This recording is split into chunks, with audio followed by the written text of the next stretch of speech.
Hello, this is Jake Abbott. In this video, I'm going to be talking about observability in continuous time, and I'll handle discrete time observability in another later video. For observability discussion, we're going to be talking about the entire state space equation.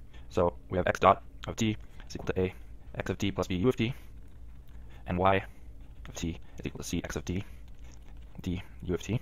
And let's say that a is an n by n matrix of real numbers. Let's say b is an n by p matrix, so we have n states and p inputs. Let's say c is a q by n, so we have q outputs, and then d would have to be q by p to make all the dimensions work out. So in systems that look like this, the systems we've been talking about, what we know at this point is that states, these variables that are evolving in x here, are the variables that fully describe our system's response and history over time. And we know those are the important variables that we need to have to be able to estimate and to be able to analyze and understand how our system is behaving overall. And ideally, we would have a sensor that measures every single state, so we could in any real physical system, so that we always ping those sensors and see where those states are at that instant in time. But that might not be practical in a lot of real systems. So what often happens is your outputs y, those are the variables that we actually have sensors on, and they're the variables that we are interested in controlling. So we know that it's important to know all of the states to understand how our system's behaving, but we might not actually care about the value of a certain state. We might only realize we need to understand how it's moving. But really, y is the subset of states or combination of states that we care about and we can measure. And so in the problem of controllability, we kind of asked this interesting question, which was, if I have a certain set of states that I want to control to some position, or to some value, I should say, and I have a set of inputs, u, that are less than the number of states. So maybe I have 4 states, but I only have 2 inputs. We asked this question, is it possible to control all 4 states with only 2 inputs? And we found if our system was controllable, it was possible. Observability is a very similar question. In this case, let's say we have 2 outputs. So we have 4 states and 2 outputs. The observability question is it possible, with only having 2 outputs, essentially 2 sensors, is it possible for me to completely reconstruct my entire state? So I can estimate all 4 states from only 2 sensor outputs. And if your system is observable, then we find that is the case. So that's the problem of observability. So let's sort of define it a little more formally here, and I won't write out the whole definition because it's in the textbook, but I'll get the essence of it here, which is if a system is observable, the definition of this observability is that there exists a finite time, let's call it t1, and I say it's finite, it's non-zero, and it's not infinite either. So there exists a finite time such that, I'll just say such that, if I know u of t, which is my input vector that I'm controlling, and I know y of t, which are the outputs that I'm sensing, for all time, everything between 0 and t1. So starting at 0, I completely understand my input, and I'm completely watching my output, and I'm watching those things evolve for all time between 0 and t1, and this t1 just exists, that if I do this, it's possible for me to go back and estimate what the initial state was. So if this condition happens, I watch u and y over some period of time, and after some period of time, it's possible for me to go back in time and say, oh, I now know what the state was when I began. If that's possible, then this system is observable. And if that's not possible, if you can't guarantee that this time will ever exist, maybe I could watch u and y forever and never be able to figure out what x naught was to begin with, then my system is not observable. And the interesting thing about being able to figure out what x0 is the entire assumption of this model is that we have a model. We know what a, b, c, and d are. We have a model of our system. So a, b, c, and d are known. We know the input u because we're controlling it, and we know the output y because we're measuring it. So the only things we don't know are the states. And so we've for a while been talking about the general time solutions of equations. So we know if I give you a model a, b, c, and d, and I give you an initial condition, and I give you an input, you know how to solve for the states as they evolve over time. So basically, what does it mean to know the initial condition? Well, because of all the other tools we already have for understanding how linear systems evolve, if you know the initial condition, then you also know the state at all time. At that instant in time when Let's give ourselves an example here. So let's say here's time, and I'm controlling my input u, and it's totally arbitrary. Let's say I'm just making my u do something. So here's u of t, and I'm watching my output y, and it's evolving over time. If there's some instant, like right here, boom, that instant, all of a sudden, I figure out I know what x0 was. So I know the state back here at time 0. Then the cool thing about that is, for all of this time, while you've been marching along, you haven't known what the states were. But at this instant right here, there's some instant, let's call this time t1. There's some instant where you know what the states were here. Then you can now use that. So let's say the initial condition on my states were here and here and here.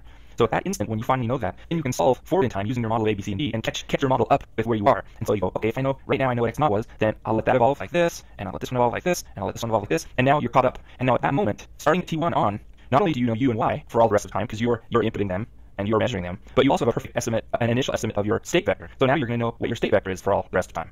So just that ability to go backwards in time and figure out what x naught is very powerful. So now you essentially, for all time forward, you're going to have a perfect estimate of your state evolving in time, even though you only have a smaller set of output vectors. So this is this problem of observability. And so that's just a definition of what it would mean to be observable. And so now we have to start quantifying how we can tell if a system is observable or not. So let's look at the general equation for our system output. We've seen this before. So it looks like c e to the at times x naught. And then that's going to be the natural response. And there's going to be a forced response that looks like c times the integral from 0 to t of e to the a t minus tau times b times u tau d tau. And this is going to be sort of the convolution of our input as it goes through the matrix B, and then it decays over time through the matrix A. And then because it's a state, I have to multiply it by C to become Y, and then I'm going to have this term that's just the input U passing directly through to the outputs. So we know A, B, C, and D, and we know U. So that means this thing is completely known to us. We know everything about this. We also know Y, because we're measuring it. So this thing is known to us. So this thing is the only thing that's unknown to us at the beginning of the problem. And really, we know A and we know C, so really, when it comes down to it, this thing is the only unknown thing to us. So when we look at this general time solution, we realize that x naught is the only thing that we don't fully understand from our model and from our sensors. So it goes back to reinforce this problem of why do we want to estimate x0? And like we explained before, we see that's going to give us the power to fully understand our signal for all time. But it's more than just our output signal, it's actually our full state vector. So So this question of observability becomes, can we solve for this thing? At what point does x0 pass from being an unknown thing, which it is at the beginning, to a known thing at some time t1? So let's call this thing, this unknown thing here, y bar. And that's not y arrow, it's not y vector, it's y bar. And this is a thing that's evolving in time, so I'll call it y bar of t. And so y, the real y is equal to y bar, the unknown thing, plus this whole known forced input thing. So let's just focus on this now as y bar. So let's say that ce to the at was invertible. If that were the case, then we could just exactly solve for x naught like this. We could just say it equals ce to the at inverse times y. And, or I should say y bar, sorry. So if this were an invertible matrix, we could just solve for x0 right at any time we wanted. There'd be no time that had to pass. We could just do this matrix inversion. The problem is, in general, this matrix won't be invertible. In fact, it won't even be a square matrix. So we can't even think about invertibility because it's not a square. So let's think about this vector y. And I'm going to, or I should say y bar. So I'm going to pretend this, let's say, is like a 2 by 1 vector. So I don't mean these to be x's, I mean these are just like placeholders. So y bar is equal to ce to the at times x naught. And I'm going to draw this as if I have this matrix ce to at is like a 2 by 4 thing, just so, and then our state is like a 4 by 1 thing, just to sort of get the idea here. So here's like state 1, state 2, state 3, and state 4, and then this is this kind of 2 by 4 matrix. So this is ce to the at, and this is y bar here. So when we look at this, we realize that y bar is in the range space of this matrix, ce to the at. And why is that? I mean, what is y? All y is, or y bar, is some linear combination of the columns of this matrix. And these are the multipliers. So it's basically this column times this value, plus the second column times this value, plus the third column times this value. So y is just some linear combination of the columns of this matrix. So we know it's in the range space of this. So this matrix isn't invertible in general. In this case, it's rectangular, so it's definitely not. But even if it were square, it might not be invertible. But we know some solution exists because y is in fact in the range space of this. So we know that there has to be a set of x's that will make this y, because we're measuring this y right now. I mean, it definitely does exist, because all we have to do to find y bar is take, let's call this thing here like y tilde. If I take my y vector and I minus my y tilde vector, which are both known, I will get a y bar. I mean, this thing does definitely exist right now. And I know there has to be a solution for it because it's some linear combination of these columns, and whatever the linear combinations are, that's the solution. So what it basically tells us is that the solution isn't unique. Because we know a solution does exist, and if this matrix were invertible, then we could find the solution uniquely, and we could actually calculate it like this, and we would know it definitely. But we can't do that. So if you know a matrix, if you know there is a solution, and you know that matrix is invertible, and it's not a unique solution, then we know that there's lots of different states that could give us the same y bar. So by only looking at y bar at the beginning, it's not enough for us to figure out what the full state vector was. Okay, so we move on with that knowledge that this idea of invertibility and finding a unique solution right at time 0 isn't going to be an option for us. So another thing we can assume at this point is it's safe to say that the number of outputs is less than or equal to the number of states. So what I'm saying is it's safe to assume that q is less than or equal to n. Why can I assume this for the rest of the mathematical development? If q were greater than n, it would mean we have more outputs than we have states, which means not only are we probably sensing all of the states, but we're actually double sensing some of the states. And that would just be a kind of a silly thing to do. Our whole purpose here is to try and figure out if we can use less sensors to measure our entire state vector. And if you've made your problem so easy that you put sensors on all of your states and maybe even double up some of the states, then this question of observability just has no bearing. So the fact we're even talking about is our system observable or not means that we have less sensors than we have states. That maybe we have equal to, but in most cases q is actually going to be less than n. So let's use that for the rest of this development. So what we've come down to at this point is we have this idea that we can't determine x naught uniquely from y at t at any single instant in time. But maybe we can use multiple instants in time to back out what x naught is. And that's the conclusion of where we're going to go with this to get at controllability. So we say that the state equation is observable if and only if, so observable if and only if this n by n matrix, which we call W, I should say WO for observability, we call it W sub C for controllability, at some instant of time, which I'm going to define like this, integral from 0 to t of e to the a transpose tau, c transpose c, e to the a tau d tau, is non-singular for some instant of time t. So this is a big n by n matrix, and if there exists some t at which this matrix, I convert it, and we say our matrix is observable.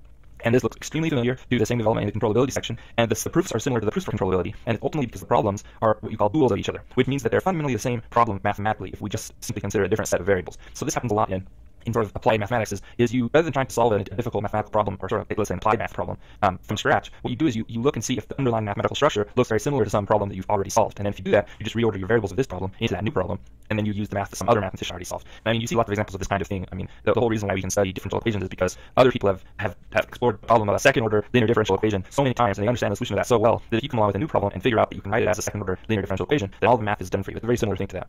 And so if you compare this n by n matrix to the similar matrix with controllability, you find that there's a duality, and it looks something like this. The pair AB, so these are two matrices, A and B, that looks like pain. The pair AB is controllable if and only if the pair A transpose B transpose is observable.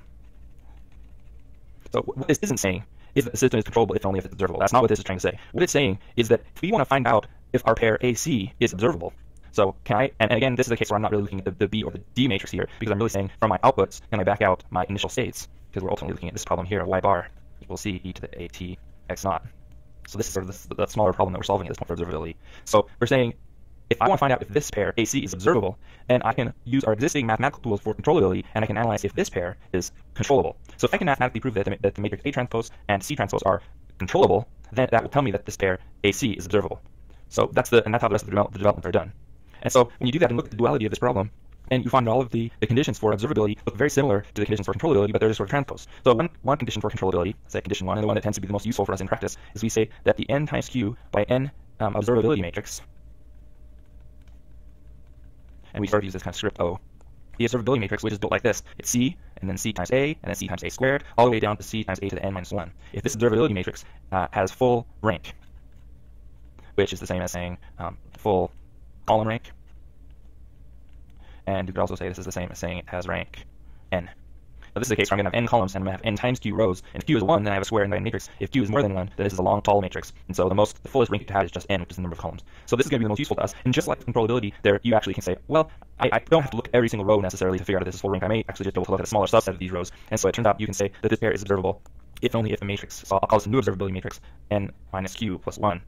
So this observability matrix looks like C times CA, down not to A to the n minus 1, but only to A to the n minus q, where q is the number of our outputs, and it's also the rank of C. And this goes back to our development of the assumption that q is less than or equal to n, and we don't have extra sensors essentially, or wasted sensors I should say. They're not doing anything for us, telling us any new information. So q is the number of outputs, but it's also the rank of your C matrix. And then I'm just looking at this set to figure out if this thing is full rank. So I'm still looking, I want this thing to be rank n to show it's observable, but I don't have to compute all of the rows, I can just compute this subset of rows. And then just like with controllability, there are other conditions on controllability that are useful to us too, mostly for mathematical proofs. So we say the n plus q by n matrix, it looks like A minus lambda I times C. This matrix has full, not necessarily column rank, but I could just say rank, has full column rank at every eigenvalue of A. If this is true, then the system is observable, and if this isn't true for every single eigenvalue, then it's not observable.